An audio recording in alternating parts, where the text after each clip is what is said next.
feel victimized, I think is probably the phrase that's going around, and he's come out and decided to kind of portray Justin as a victim in all of this.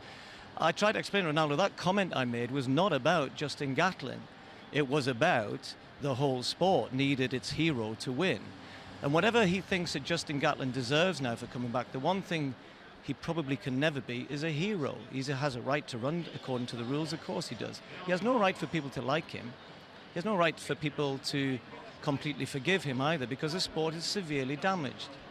And the point he made about he should widen that out, because I can tell you that the whole of this tribune here, including Five Live and ourselves, is full of athletes, former athletes.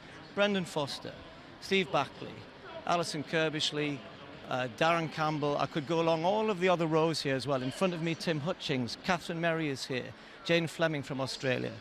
Yes, they're on their feet because they care about the sport and they know the damage that's been done to the sport.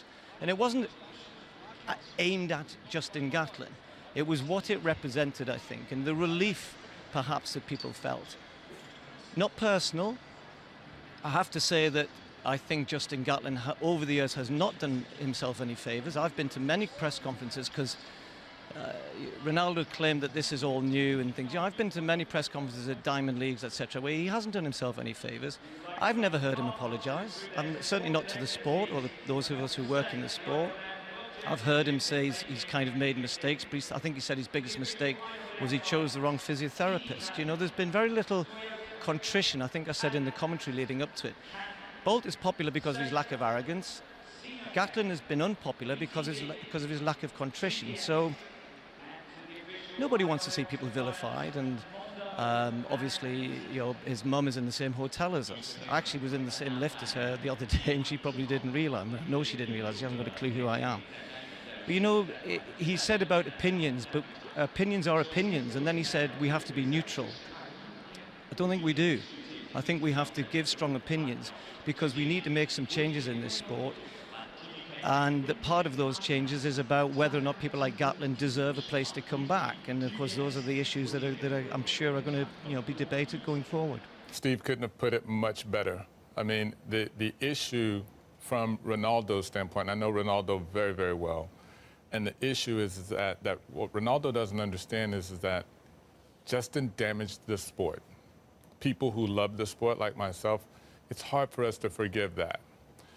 There are other people who have damaged the sport as well, and Justin has been treated differently from those people. Steve mentioned Tyson Gay when he was talking about the lineup either in the semifinals or the finals. He mentioned Tyson Gay, and he said Tyson cooperated with the authorities, and he's come back, and it's true. Justin has not cooperated with the authorities. Justin hasn't shown any contrition.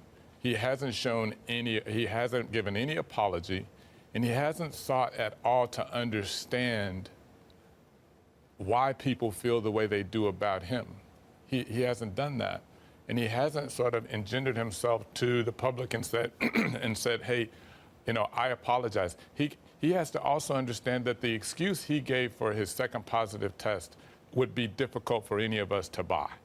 That it was a disgruntled physiotherapist that gave him a massage with a tainted massage cream, and that's how he ended up testing positive.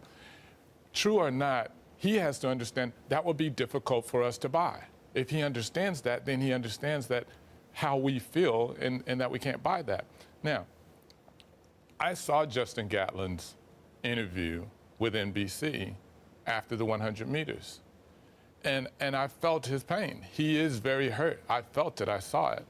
And now, nobody, and I work for BBC, and I am very in tune to the British public and the British media. And I felt from the very beginning that there's a little bit of a difference here. We're enjoying this storyline of the devil in Justin Gatlin and the hero in Usain Bolt. Gatlin hasn't done anything to dispel that. It was built. Was it built fairly? Maybe not, because he's not the only cheat. You have to remember, and nobody wants to hear what I'm about to say now because it's not part of the narrative. The narrative is Justin is horrible and we want to hate him because he did harm to the sport. I get that. He did harm to my sport. I don't appreciate that. I'm not a Justin Gatlin fan at all. Never have been, actually. But no one knew that Justin Gatlin tested positive before the second test until the second test. So we haven't invested. So the narrative and the story that's put out there is he's a two-time drug cheat. And he's made comments about that I'm always labeled as a two-time drug cheat. The issue there is that the first test, he tested positive before the 2004 Olympics, way before. And when he won the 2004 Olympics, no one said he's a drugs cheat. No one talked about that test because it was for an ADHD drug that he had been taking for 10 years. And it was what we would all consider in the sport a minor infraction, probably wasn't trying to get away with anything. It was your fault because you need to test and see what you're taking and qualify that and get the TUE and all of those sorts of things. But when he tested positive the second time, then all of a sudden everyone just labels the two tests, evenly matched so that the public feels that you tried to get away with it once, you got busted and you were banned, and then you came back and got a second chance and you did it again. And that's how it's positioned. And I think that that's what he probably has a problem with.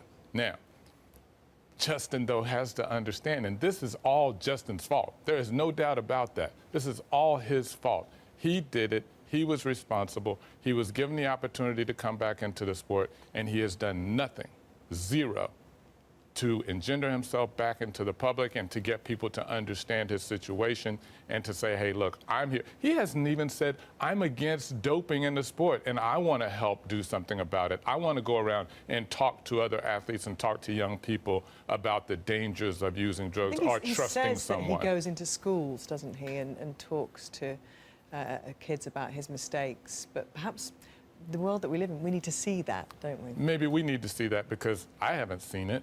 And none of the people who are vilifying him, they haven't seen it either because what we see is Justin Gatlin very angry. And also, look, he's running really fast. I mean, the more you do, the more that is expected of you and the more all of your accomplishments and all of your lowlights are going to be highlighted. We have been talking for the whole week about how fast he's running. I'm sitting here I'm comparing him to Usain Bolt, the best in the world, and I'm talking about how incredible his form and technique is. So we're talking about all of it because he's running really fast and he has to accept that.